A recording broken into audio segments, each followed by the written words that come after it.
Okay, shalom, shalom to everybody on screen there. Welcome to this class. We're going to continue with the authenticity of Matthew, and we're going to be covering a couple of things here that's very important. We're not going to get into the actual text of Matthew, and with this said, we're going to look at a couple of things. I had to turn down my other speaker, so I do apologize, but we're going to look into the actual passage as we try to cover Matthew 1 through 10 in this evening's class, so we can begin to look at it. I'm going to start reading from the King James Version, since it's the version that most people usually have in their home, and we're going to be looking at some of the actual manuscripts and the divergency of opinion as to what actually belongs. Now, one of the things I do require from the students that attend here is make sure you take out your black marker, because the black markers we're going to use to be able to remove from your King James a lot of things that are not in there in most of the manuscripts, and perhaps a yellow marker so we can circle those things that are questionable, whether they even belong in there or not. Of course, before we do that, we want to make sure that the majority of the manuscripts can agree that it was an added insertion from the Christian scribes and should be removed, and that should be in there. Of course, most of your conservative Christians would probably leave it out there, especially if they're more recent insertion, like anything from the mid 1500s and on, and copies of manuscripts that were found in the 1500s and on. And we're going to see that's why we have such the mess that Christians have in their current Bibles, because a lot of things were added into it when originally was not there. And so make sure you keep your marker out, because just in verse 1 through 10, we have some things that we definitely have to remove because they're not in there in the original. And I mean original in the sense of the more earlier texts or manuscript, because really there is no original. And I want to make a comment on this because I've read some materials that some people from the Netzarim movement so kindly forwarded to me, and their whole position is to try to restore the authentic Matthew, believed to be originally written in Hebrew, but they utilize a text which is Aramaic. Aramaic is not Hebrew. It's a sister language, but it's not Hebrew, although closer perhaps to the Hebrew. Nevertheless, keep in mind, whether it is a revision of an older Syriac or a translation of another manuscript, it is still a reconstruction and a reinterpretation of what that particular scribe or those particular scribes that were copying thought it should read. Once you have that type of situation, you have plenty of room for errancy and problems of interpretation. Obviously, those of you who are involved in trying to find the roots and to try to discover what most likely was the authentic reading of Matthew, it's a great tool to understand that in fact the followers of Jesus, of this person in history, was in fact nothing to what it is in today's Christianity. So obviously it does have a value as we go into this whole entire area. And this is why I think this whole study, especially for pastors and messianic leaders and those people involved in trying to transmit a message to the general public, to try to get to the more earliest dating of the time of the first century, it's important for you to be involved in this study and to learn about this, because you're going to come walking away realizing that what they taught you in seminary or in Christian Bible college is completely contradictory. And that will pose a major challenge to your faith, your belief systems, and perhaps even your personal relationship with your denomination that you currently belong to. With that said and done, if you're looking for truth, truth is something you have to really work at, which means you have to uncover all of the shell and covering and remove all of the dirt that has been filled up through the centuries of changed words and sentence and fragments, like we've been looking at in the past three classes as an introduction to the authenticity of Matthew. And so when we get into this passage, we're going to discover a lot of things that it's going to be an eye-opener, because it changes entirely the entire message. So let's go from what we have as the received text, the Textus Receptus, which is basically what we have in the King James Version. And I'm going to just read directly from the King James Version. And it starts with the book of the generations of Jesus Christ, the son of David, the son of Abraham. That's how verse 1 starts. Then it begins in verse 2. Abraham begat Isaac. Isaac begat Jacob. Jacob begat Judas and his brethren. Judas begat Phares and Sarah and Thamar, and Phares begat Esrom, and Esrom begat Aram. Aram begat Aminadab, and Aminadab begat Naason, and Naason begat Solomon. Solomon begat Boaz of Rachab, and Boaz begat Oved of Ruth, and Oved begat Jesse, and Jesse begat David the king, and David the king begat Solomon of her that had been wife of Urias. And Solomon begat Rehoboam, and Rehoboam begat Abiah, and Abiah begat Asa, and Asa begat Josaphat, and Josaphat begat Joram, and Joram begat Ozias, and Ozias begat Joatham, and Joatham begat Ahaz, and Ahaz begat Hezekiah, and Hezekiah begat Manasseh, and Manasseh begat Ammon, and Ammon begat Josiah, and Josiah begat Jechonias and his brethren, about the time that they were carried away to Babylonia.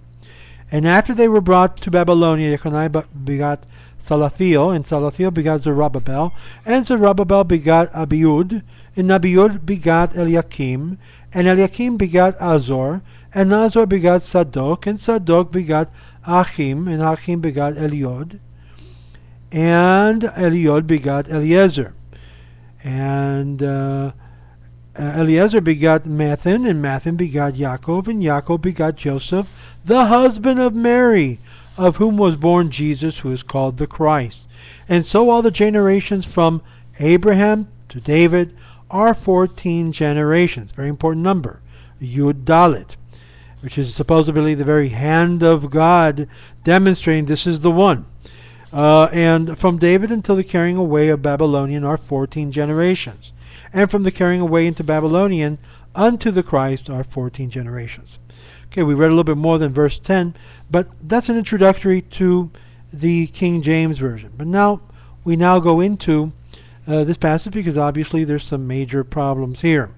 And just to record some of it, we go to Bruce Metzger, who tells us a little bit about how unclear some of this really is, because one of the things that we have here is, for example, starting in verse 7 and 8, the name Asaph in the earliest form of the text, preserved in the manuscripts from the agreements with Eastern versions and representative Western text, is lacking for this part of Matthew. In other words, verse 7 and 8 is not really there in some of these manuscripts. Okay, that's fine.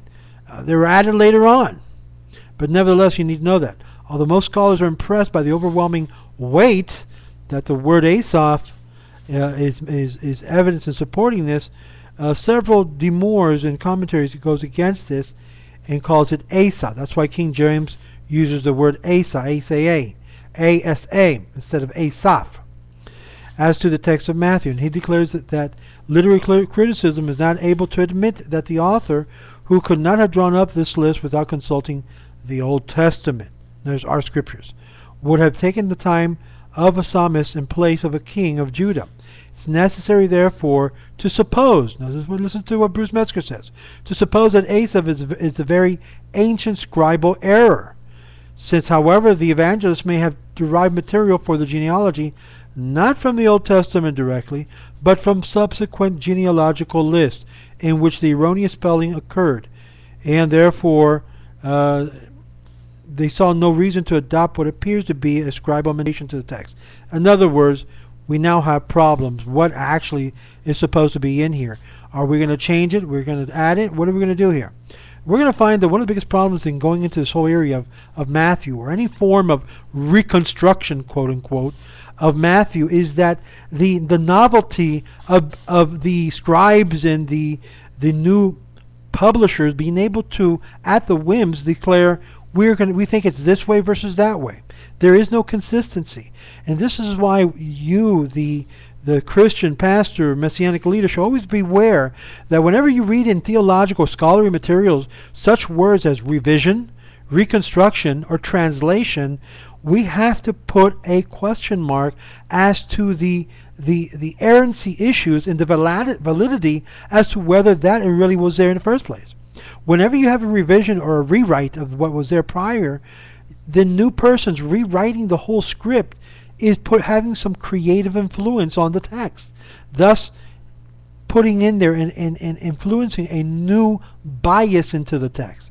And this is what you have. Those of you that were with me in I think it was in second class, we looked at the word of Ignatius, a church father of the 2nd century, and he had to write a letter to the Philippians as to the problems that was taking place, that all of their manuscripts were filled with a doctorization of the manuscript. It was completely filled with errors and added and removal of scribbled writings.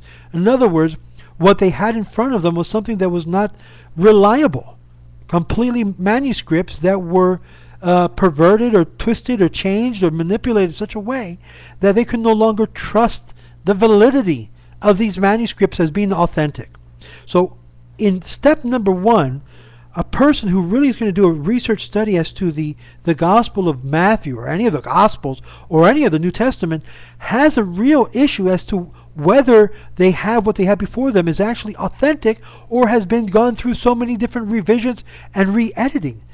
That, my friend, is the biggest problem that we face as we go forward into this which is called the Gospel of Matthew. Now, this is also present to those of you who are big hunch defenders of the Tudelit version and the more, quote, Hebrew proximity of the Gospel. Don't you think that this is also a problem in that area? As a matter of fact, the manuscript that this person sent me, who is a Netzarim, I wanted to circle around some of the issues there, but there's a question whether the Syriac version is not from another translation that perhaps was changed, and that the Syriac and the Peshitta version of Matthew, and I know those of you saying, what's Peshitta? We covered that in the other classes, so make sure you see the other classes on Matthew. The Peshitta is one of those translations based on a previous manuscript. Although closer to the original sources, it's still a revision or a translation, therefore highly probable that it was not exact, which means there's also a question mark as to their authenticity, especially since it was done after the time that we were able to pinpoint in the history of Ignatius, having written this letter to the Philippians, indicating that there was already corruption, massive corruptions of the manuscript copies that they had in their possession. Thus the question becomes, how can we rely on this? How can we trust that exactly the New Testament, or in this case that we're studying Matthew, is really the most extant copy that we have? So this is why this issue becomes one of hair-pulling problems, because as you're going to see, as we begin to delete and remove things that are not there in some of the most extant manuscripts, you're going to realize that the whole reading of Matthew will completely change before your eyes, to such an extent. For example, we're going to look at just this one verse here in Matthew chapter 1, where it says, the book of the generations of Jesus Christ. Okay, son of David. Obviously the gospel would appear to be, let me first of all say the blessing over what I'm going to drink here, which is Shehakol. Baruch atah Adonai Eloheinu melech haolam shehakol niya bidbaro. The book of the generations of Jesus Christ. First of all, there's a problem there. Problem is, in the majority of the manuscripts confirm, according to Bruce Metzger and other textual critics, that manuscript, that verse, the book of the generation of Jesus Christ, does not even appear there. It should read in the following way. The book of the genealogy of Jesus, the son of Abraham. Literally, the expression Jesus Christ and son of David was added in much later manuscripts of the Gospel of Matthew, which means it raises a question to scribal insertion in order to polemically introduce the topic of Jesus as being the Christ, the Messiah, and being the son of David. And so when you begin to see some of the other more ancient manuscript, we begin to get a whole entire different reading and feel for the actual script. As a matter of fact, the Evan Bochen, which is supposedly based on the Ibn Shaprut version, reads the following way. Notice what it says. It leaves out Christ completely. Now, in one of the manuscripts of the Evan Bochen or Ibn Shaprut, it also leaves the expression Ben David, which would be son of David.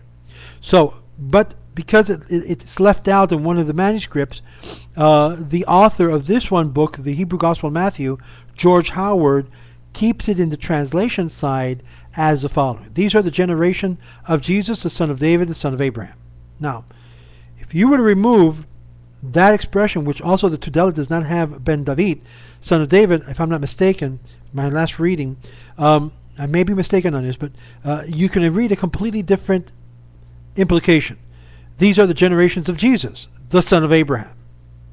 Now that completely changed the doctrinal theology that's behind those verses. Because now it's not an issue of proving that, first of all, Jesus was the Christ, because obviously that was an insertion, and not proving that Jesus was the son of David, because obviously that too was not there from the original manuscript. But rather, it begins to count the generations of Jesus from being him a son of Abraham. And then it reads more with a more fluent reading. Now notice this. If we do that, and we do what it says in the different manuscripts, remove that, you're going to read this first verse completely different, and it has a completely different implications. And that is the following. It would say then, these are the generations of Jesus, the son of Abraham. Abraham begot Isaac. Isaac begot Jacob. You notice the flow is much easier? It's much of an easier flow. I mean, in other words, it is in the rhythm of the writer's normal pattern. You don't have to be a scribe to understand this, but the idea that starting from the son of David, son of Abraham, is a clear insertion by Christian scribes and scholars in order to change the theology. So thus, the first thing we're going to do is take our markers out. Please take it out. And we're going to blot out the word Christ and the son of David. And here we're going to read some bases on this. The book of the generation of Jesus Christ. The Gospel of Matthew begins with the genealogy of Jesus in an attempt to legitimize Jesus' claim to the kingship of Israel. This genealogy of Joseph's line is different from the genealogy of Joseph in Luke. And you can take a look at that in Luke chapter 3, verse 23. Not only the names of the descendants, but also the names of the generations. Luke, for example, has 43 generations between David and Jesus. Matthew has 28. The problem that Christians are faced with, and many Messianics as well, is that if Joseph was not Jesus' father and a descendant of the line of David, then Jesus could not possibly have been the Messiah. Christianity often presented the argument that since God was the father of Abraham, Isaac, and Jacob, then God was the father of Judah, and therefore the line of David. Of course, the problem with this argument is that it would make God the father of the tribes of Israel as well, tribes such as Dan, Benjamin, and Naphtali. The early Greek text of Matthew, we could take a look at verse 16, says that Joseph was the father of Jesus, and that Joseph and Mary were married. These texts were altered to support the virgin birth concept of the church, a concept that was not supported neither by Paul, who says point blank that Jesus is of the seed, spermatozoid is the Greek word that's used there, the spermatozoid of David, which means he came from the loins of a human being, of a man. And this is also affirmed by some of the early church fathers, and is certainly not supported by Judaism. So it's contradictory to Judaism. Now, of course, this presents a major problem to the Christian world, to the Messianic world, that tends to hold the virginity of Jesus and tries to prove it by using all types of mechanisms and distortions and even of our Hebrew scripture. But we'll go to that later on. Now, interesting enough, the word in the Greek translation for Jesus, Jesus, for the most popular Jesus name is Yeshua, which is a shortened form of Yehoshua. The Hebrew who took over from Moses and led the Jews into the Promised Land, according to Hebrews chapter 4, verse 8 in the Christian Bible. Since the English language, as we know it today, would not come into existence as well as for thousands of years after Jesus' death, it is certain that Jesus never heard of the word Jesus during his lifetime. As a matter of fact, if you want to play with the name word Jesus, even in the Hebrew, Jesus, and you understand, those of you that understand Hebrew, sus is a horse. And it says in Jeremiah that we're not to put our trust in the horses, or in the power of a human being. So obviously it's a smack in the face, as it were, to anyone who would say, I believe in Jesus, I believe in the horse. We'll have a problem here. But even further on, it's also something that's very interesting, because the rabbis of that time who declared Jesus' name something that of a foreign god, and they actually changed his name. His name was not Jesus. It was a very common known Hebrew name, and there's sources for this even from some of the Aramaic and Syriac version, that was Yehoshua, which was the same as Yehoshua, the Talmud of the disciple of Moses. The same word, no changes there. And the reason we know this is because this persona in history presented such a position that seduced, according to some opinion in the Talmud, the whole entire Jewish nation to err, in other words, go into error, because he believed himself to be the Messiah, but was not. And we're going to show a lot of indications of this, even in the Gospel of Matthew, how this is so. But because of this, they called him with an acronym, Yeshu. It was a Yamak Shamo, which may his name be erased. And from this contraction of his name, Yehoshua, Yeshu, they were able to stigmatize the name of Jesus to such an extent that it became a basic word that even the non-Jews of that time, the Greek and Latin, were able to say, hey, Yesu, Yesu, Yesu, Jesus. Oh, that's what it means, Yesu. So here we have how the name originally got changed. So those of you who are very etymologically correct would not dare ever to say the name Jesus if you really have any sense of, or common sense, in wanting to keep to the accuracy, authenticity of what his name really was. So every time someone reads in the Christian Bible Jesus or Jesus, boy, we have some major problems here. So keep that in mind, those of you who are Christians, or those of you who are involved in the Messianic world, and say Yesu, because you're actually saying may his name be erased. Interesting enough, I heard one time from an emissary of the Lubavitcher Rebbe that he one time said the following, that supposedly Jews are no longer to make reference to Jesus as Yeshu, may his name be erased, because according to many, his name was, he basically has done tikkun, reparation, for the damage that he caused. If you want to call him Joshua, exactly. You call him Josh, or like we in the Hispanic world would call him Chewy. It's an endearment term, but he was a Jew. Bottom line, according to historical foundations, Jesus was a Jew. Okay, maybe not such a great Jew, but a Jew nevertheless, and a Jew that may have just have a dot in rabbinical stories or rabbinical materials, but nevertheless a Jew. And I hold, based on what I've read, he will come back. It may be surprising to a lot of you. I am without a doubt, he has to come back, but not as many of you people think he's going to back as the quote-unquote risen and Messiah Savior persona. No, I believe he will come back, because as a Jew, all Israel has a portion in the world to come. And as a matter of fact, we learn that he is repairing and doing tikkun, and this is why you have the Nazarene movement alive and well, because there's a reparation that has to take place before the true Messiah comes and reveals himself. That's a little bit of insight there for you Nazarenes wondering why this is permitted. The reason why it's permitted is because before the truth comes to be known to all of you, the Nazarenes, you have to come to the point to realize this guy was a Jew. His ideas and his essence, when we look at the Gospel of Matthew, were basic Jewish understanding, but he was not the true Mashiach. He was not the Mashiach. And this is where we encounter the issue of menut, of heresy.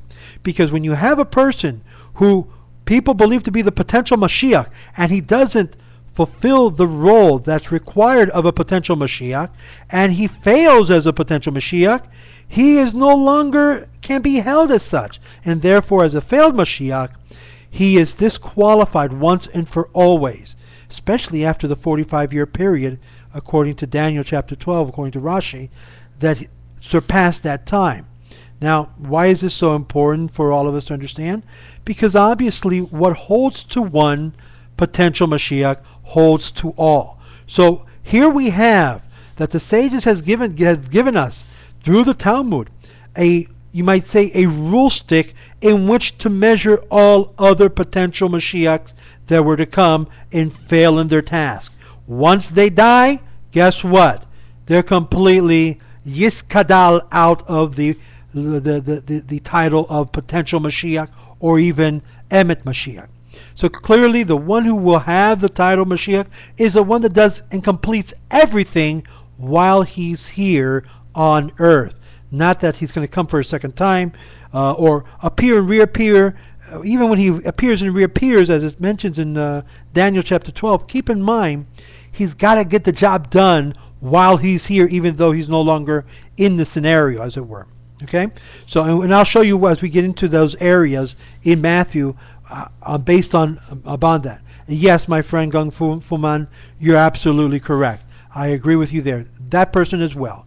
And this is why we have a standard. We have a standard in which the Torah and the sages has given us to be able to decide which one is and is not and could not be Mashiach based on actions and results. The true Mashiach will bring about results, not just could have been, would have been, should have been. Okay, let's go on. Let's continue. Because here we have in Matthew that Jesus could not possibly have been the Messiah. Christianity often presented the argument that since God was the father, Abraham, Isaac, and Jacob, then God was the father of Judah. No, obviously we see that this is contradictory to what we're going to be reading in a second. The expression of Jesus refers to Joshua. We mentioned that already. By the same token, we do not speak of Isaac, Rabin, or Moses, Dayan, even though Isaac is the English form of Yitzhak, or Moses is English form of Moshe. It's ironic that so many Christians pray in the name of Jesus and yet don't even know their real name. Let's go to verse 8. And so we have a whole series of additions. So we've taken the pin, we've removed the things that are not there. So these are the generations or genealogies of Jesus. So this becomes, like it says it here in the Even Bochan, Elat Toldot Yeshu. And it's interesting that in the Hebrew here, the Hebrew text of Even Shaprut, it uses Yeshu. It doesn't use his whole name. So that gives you an idea that already in the 13th century, when Ibn Shaprut has this literally a lacerated manuscript, it was all cut up in pieces, and he had to redo it himself. So this was another problem. Even though it was a Jew who possessed this manuscript, that doesn't mean that he didn't try to fix it to the best of his ability to try to give some type of meaningful expression as to what he was having. And this is what you have here. Ibn Shaprut and other Hebrew manuscripts that even the Catholic Church stole from the Jews and from Jewish hands. And it says, Ela toldo Yeshu ben David ben Abraham.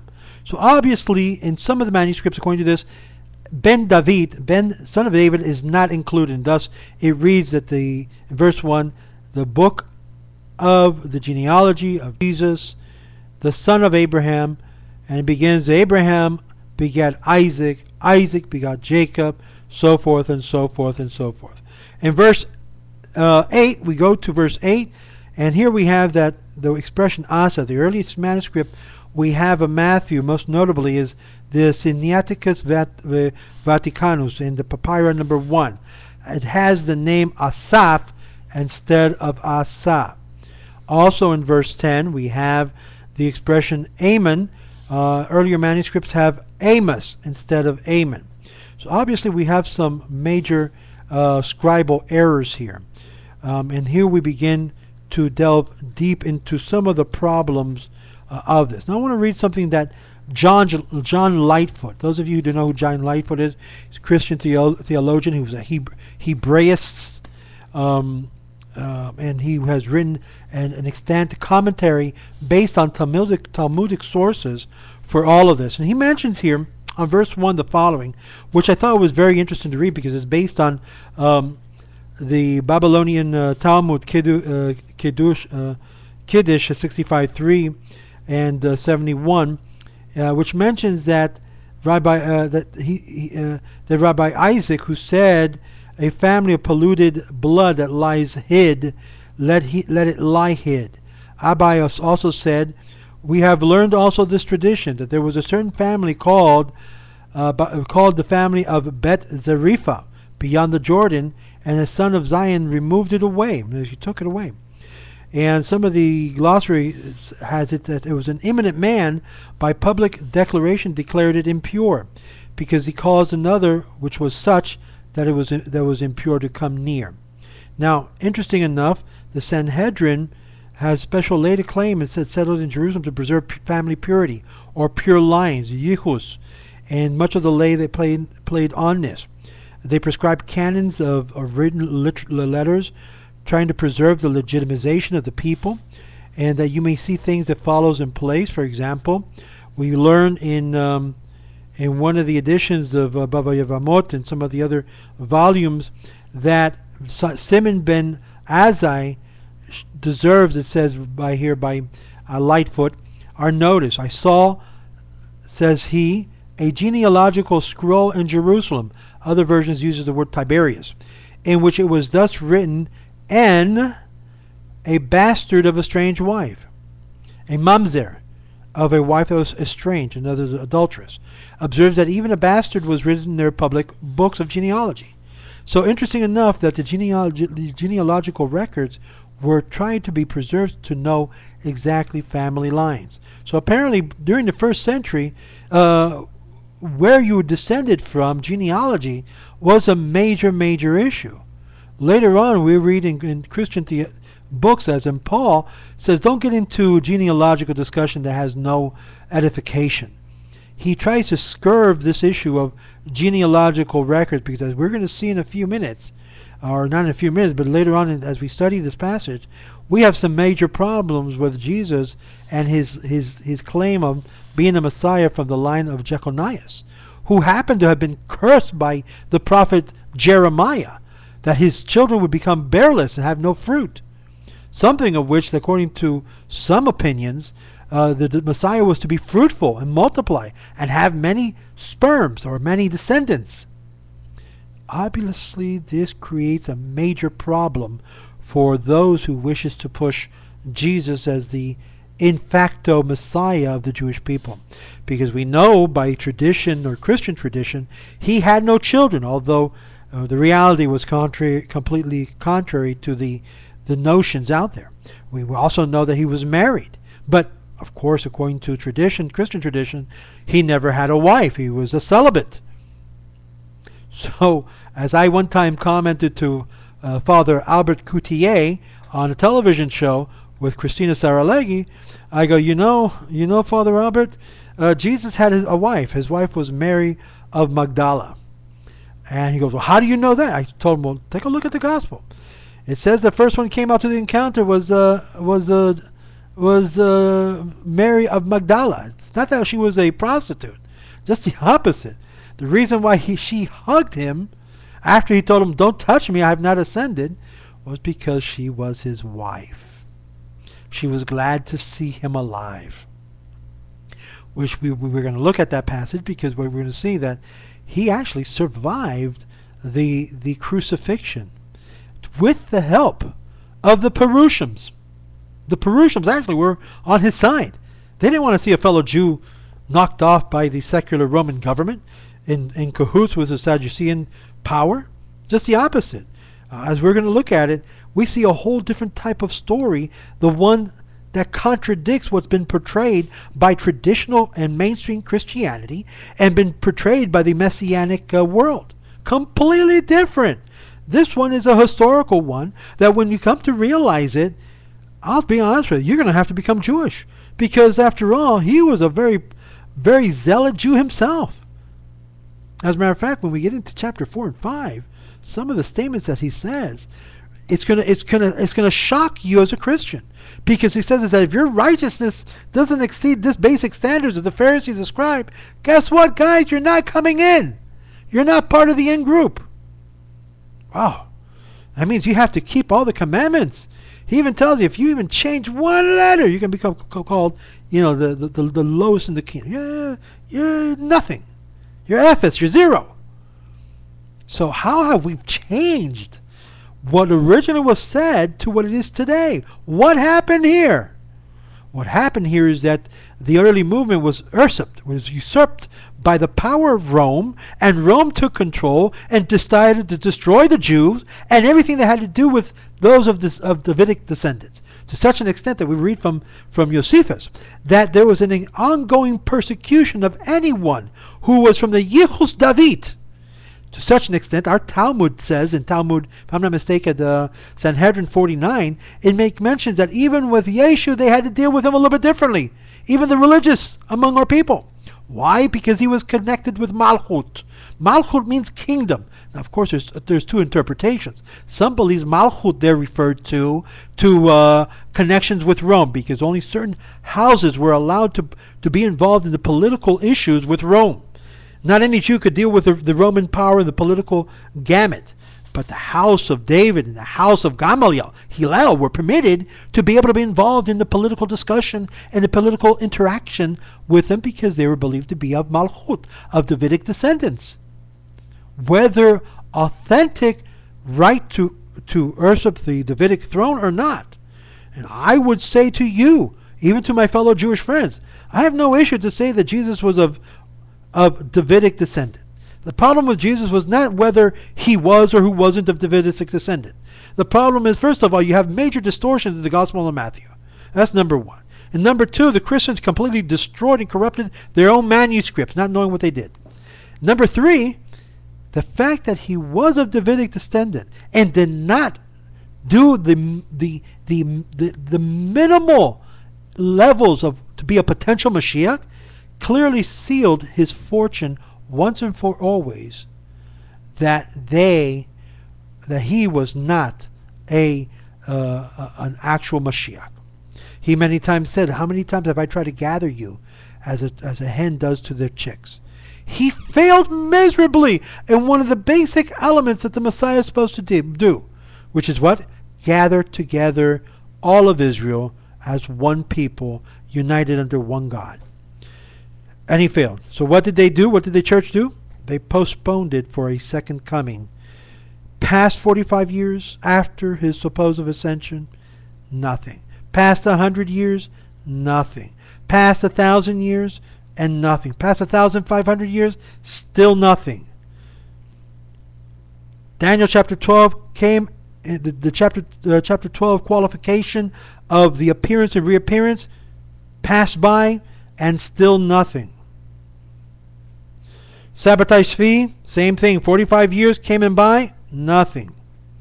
We're now, I believe, around the 15th year now of the Rebbe of Lubavitch, and still, probability, according to our history, doesn't look well. Doesn't look good, my friend. And please don't be offended, those of you who are pro the Lubavitcher Rebbe being the Mashiach. But I have to be realistic. Our trajectory indicates if the Messiah is going to come once, he's going to do it right the first time. Doesn't need a second coming to finish the job done. Even though he's going to be here, he'll appear and reappear, but he's going to get it done the first time around. He doesn't have to come with a second coming to do that. He could disappear for a second and reappear. And here's where we have the whole problem. Now, it's interesting. We are going to get to that question about the passage of the den of vipers and other sayings attributed to this guy, which creates a antagonic antagony against the religious establishment. And we're going to see when we get into that that a lot of those passages were actually inserted by the Christian scribes of the Middle Ages and on. And we're going to find a lot of that through all of this as we move forward. So even this expression that John Lightfoot mentions, the expression of Jesus Christ, is something that were added much later in the point of the manuscripts, and thus stiffly denies any connection to him being the Messiah. So actually, when we read this, we see very clear from verses 1 through 10 that there were some already major alterations done to the manuscripts, to the text. And let me go on a little bit further. If in verse 16, where we read, "And Jacob begot Joseph, the husband of Mary, of whom was born Jesus, who is called the Christ." Again, we find that expression, "who is called the Christ," is an added reference by the Christian scribes. So please take your markers out, remove that. And it should be read, "And Jacob begot Joseph, the husband of Mary, of whom was born Jesus." Now you'll read a whole different story altogether. Thank you.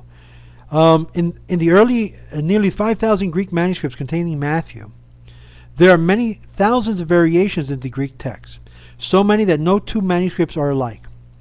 Every verse in Gospel of Matthew have some sort of textual variance, and spaces require that we cite only a small percentage of many thousands of alterations. Many verses of Matthew have dozens of different versions. Christians claim that there is no theological concepts affected by the textual corruption of the Greek text of the New Testament. And the vast majority of the alteration consists of innocent and insignificant changes in words such as the and. This argument is refuted by the textual alteration in the very first chapter of the book of the New Testament, Matthew, where the Greek text in the English translation has been changed to obfuscate the theological problem that Joseph was Jesus' biological father, which would negate the teaching of the virgin birth. It should also be noted that whenever there are more than two variations in a certain text, it was not a simple of, oh, it was a scribal error, but that the text was heavily edited. It could also be a piece of oral tradition that was inserted later. The most reliable and earliest Greek text of Matthew implies that Jesus was the son of Joseph, and Joseph and Mary were husband and wife, not merely that they were just engaged. The later texts were altered to support the theological teaching that Joseph was not Jesus' father, and that Joseph and Mary were not yet married before Jesus' birth. But here are some variations found in the Greek manuscripts of Matthew chapter 16. Jacob, the father of Joseph, the husband of Mary, of whom Jesus was born, who is called the Messiah. Now, of course, we know that the expression "who is called the Messiah" was a more later addition, because this, of course, is a polemical commentary to the manuscript. And we have that in the manuscript P1, Palestinian, the Sinaiticus, the manuscript BCW, and the K, and other versions such as the Syriac, the Old Syriac, Palestinian Syriac, Tertullian version. Jacob, the father of Joseph, to whom the Virgin Mary, having been betrothed, bore Jesus, who is called Christ, and that is found in a couple of other translations. But it's very clear the implications is that all indicates that Mary and Joseph were husband and wife, had a child named Jesus, who happens to be of a Davidic descendant. Now, we ask ourselves in verse 15, 14 generations. In order to have 14 generations from David to the deportation of Babylon, 4 kings were left out on this list.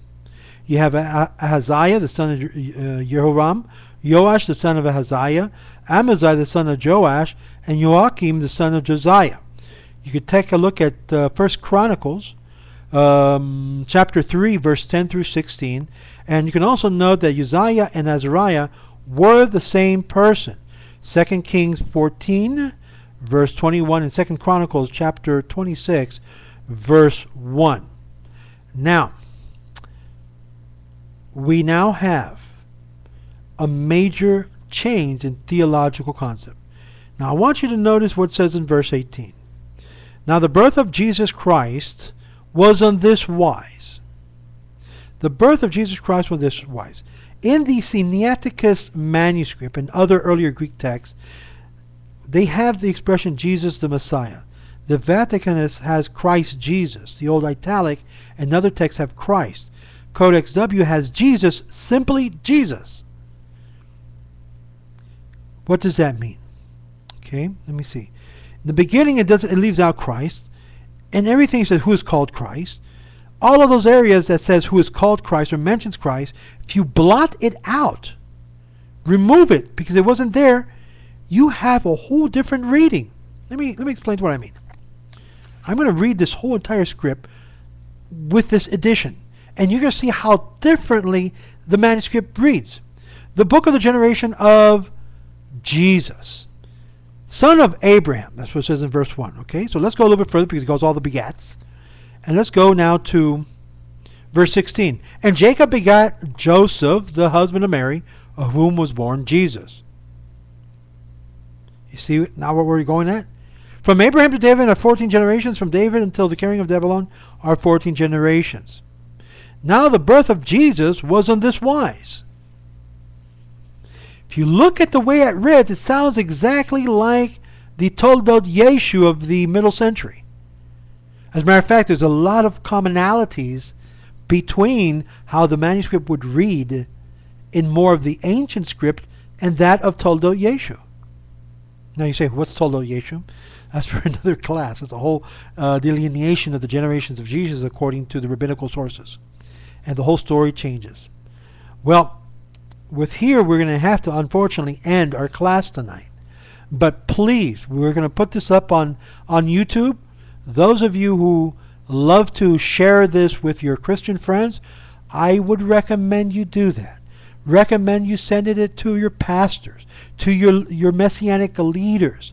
They need to know that what they have before them is an amazing challenge of faith. Their faith, not ours.